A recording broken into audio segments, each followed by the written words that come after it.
What's on your mind?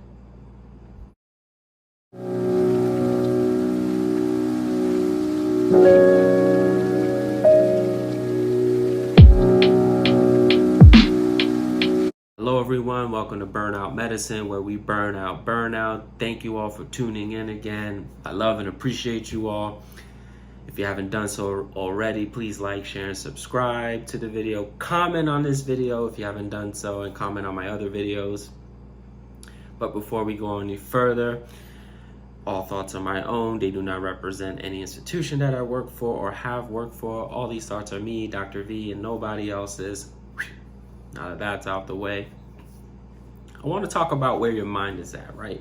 It's Monday, Mindset Mondays up in here and all that stuff. And I really want to harp on this because I think it's one thing we tend to not necessarily ignore, but kind of brush away and be like, nah, not into all that magical thinking kind of thing. And establishing your mindset really can propel you forward, or it can propel you backwards in whatever it is you want to do. And the proof of that is, look at where you are right now, right? As healthcare providers, again, no matter where you are on the, I guess, hierarchy or scale or whatever term you want to give it, wherever you are in healthcare, think about how you got there. Why were you able to go through whatever schooling, training, certifications, whatever you had to go through? Why were you able to make it through all those things? Why were you able to overcome whatever struggles or overcome whatever obstacles were in your way? And it's because your mind was laser focused. You already had it preconceived in your head that I have no choice but to succeed, so I will succeed, for whatever your reasons were, right? Whether it was I just need a better lifestyle for me. I got bills to pay, or I got family to take care of, or I just really want to help people, or some combination thereof. And it propelled you forward, all because your mind was right. And it didn't matter what circumstances were going on, or what tests you failed, or how poorly you did on a certain rotation. Those things, those external factors, did not impact what you were going to set to do, because you already had it set in your mind. And when we talk about moral injury or burnout, I think if we get back to where is our mind at, we'll be better equipped to handle it on a personal level or individual level, and we'll be able to handle it on a more systemic level. Because again, outside circumstances are going to be out of our control. We can only control ourselves, our thoughts, our reactions and emotions. And what I really want you to think about is, when you wake up in the morning, before even going to work and all that, where's your mind at?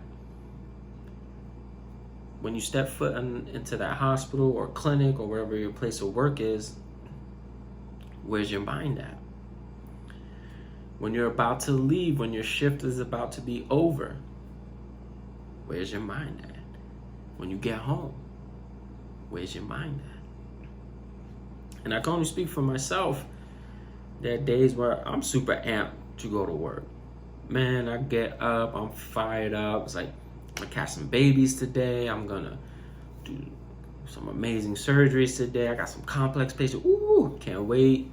I got a resident with me. Man, I'm gonna be able to mentor them and teach them.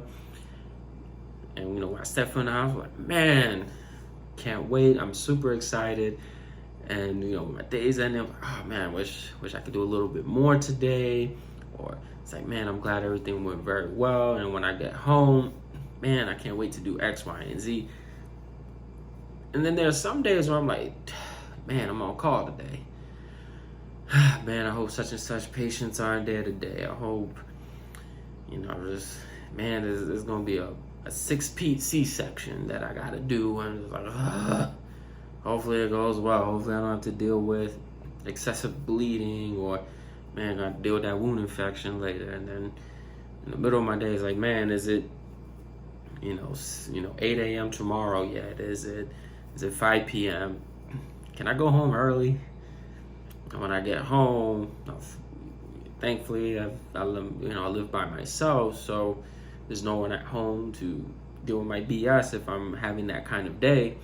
So gotta do this, gotta do that. And it really sets the tone and sets how I'm gonna be able to deal with whatever adversity is to come my way internally, which then impacts how I interact with people, whether that be coworkers or patients, or even family and friends. And I think if we approached our day from the get-go with the mindset of, it doesn't have to necessarily everything's going to go well, but it's like, you know what, I'm excited to take on the challenges of the day, and I'm going to go ahead and exceed expectations today. And really not making our driving force before we start our day, and in the middle of our day, and at the end of our day, we'll be more equipped, or better equipped, to combat this moral injury or burnout, as we call it, on an individual level and on a systemic level. And it's up to us as individuals to do that day in and day out. And I challenge everyone to do so, because by not doing so and just having the mindset of, just hope I get through my day, I just hope I get through this, makes your day longer. You're not readily equipped to deal with the adversity of the day, because your day started off with adversity when there's nothing going on. Imagine that, right? There's zero going on. You just woke up. The hardest thing you got to do is brush your teeth and maybe eat breakfast. And already you're going through so many challenges, and you're emotionally unstable to handle them because you've already put it in your mind. Even just getting up is a chore and a challenge. And then when real adversity happens at work, that's when we start lashing out at people. That's when we start, pulling the, I'm above you on this quote unquote hierarchy that we have. Hey, why don't you just listen to me? Hey, I can't believe such and such is not listening to me, man. You need to do this. And it just adds on and on and on. And I think that's what we need to stop doing. Let's not make our challenge of the day, or let's not bring our own adversity into our thoughts in the morning. Let's be excited to take on the challenges of the day. Be excited to work with that difficult coworker, because that's what's ultimately going to build you up, make you better, and propel you forward in not only in your career, but also it's going to translate itself into the household, where I think when we talk about moral injury burnout, we don't discuss enough. It's like, what's the impact at home? It'll better translate into personal relationships that you have outside of work that maybe, for most of us, more important than our relationships at work, right? This is people that we love near and dear right there in our hearts, whether that's your spouse, your children, or other family members you take care of. So I'm challenging all of us, including myself, come with the mindset of, I'm going to overcome. I am going to take on any adversity. I'm going to be calm, cool, and collected. I'm excited to work with such and such. I'm excited to deal with such and such.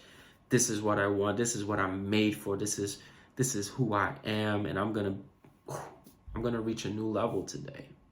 Think about that. Think about how good that's gonna make you feel. And I know people out there like, that's magical thinking, whatever, all this positive thinking, mumbo jumbo.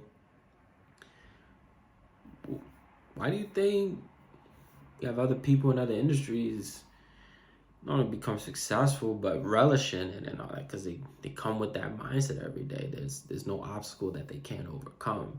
And even when adversity meets them, they're able to handle it with a a level of grace that, most other people, you would think that the world has ended because they didn't get the right, coffee order. The Starbucks people messed up their coffee order. Your mind is very powerful. Your mind can control your emotions. Your mind can make you feel a certain way. Your mind has control over your body. Just think about certain psychiatric disorders that manifest itself in a physical way. Right? People with depression, anxiety, schizophrenia, etc. are at higher risk for heart disease, stroke, kidney failure, etc. Why is that?